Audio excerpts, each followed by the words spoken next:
रशियाचे राष्ट्राध्यक्ष पुतीन सध्या 2 दिवसाच्या भारत दौऱ्यावर आहेत.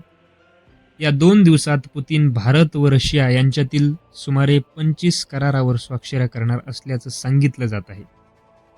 पुतीन यांची दिल्लीत भेट घेतल्यानंतर पंतप्रधान नरेंद्र मोदींनी त्यांना भगवद्गीतेची रशियन भाषेतली एक प्रत भेट म्हणून दिली. पण 15 वर्षापूर्वी रशियातच भगवद्गीतेवर बंदी आणण्याची मागणी का करण्यात आली होती? एवढंच नव्हे तर रशियन न्यायालयात या मागणीवर रीतसर खटला देखील चालला होता.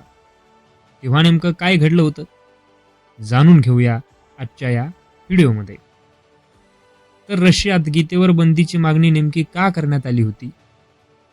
तर 15 वर्षापूर्वी म्हणजेच 2011 साली रशियामध्ये भगवद्गीतेवर बंदी घालण्याची मागणी जोर धरू लागली होती.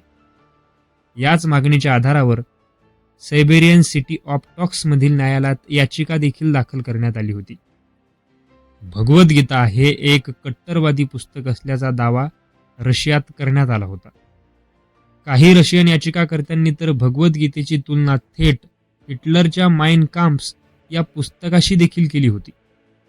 हे सगळे आरोप भगवद्गीतेवर श्री भक्तिवेदांत स्वामी प्रभुपदा यांनी लिहिलेल्या पुस्तकावरून सुरू झाले होते.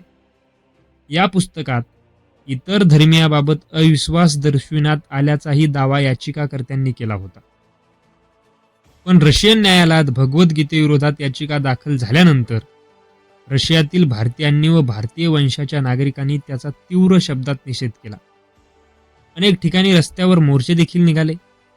तत्कालीन रशियाचे राष्ट्राध्यक्ष दिमित्री हे भारत दौऱ्यावर निघण्याच्या 2 दिवस आधी या प्रकरणी रशियन कोर्टाने निकाल दिला आणि रशियातील न्यायालयाने मात्र भगवद्गीतेला अवैध ठरवण्याची मागणी करणाऱ्या याचिका फेटाळून लावल्या. तर अशा प्रकारे रशियामध्ये भगवद्गीतेबद्दल वाद उद्भवला होता. आपणास जर आजचा व्हिडिओ आवडला असेल तर चॅनलला सबस्क्राईब करा आणि व्हिडिओ जास्तीत जास्त शेअर करा. धन्यवाद.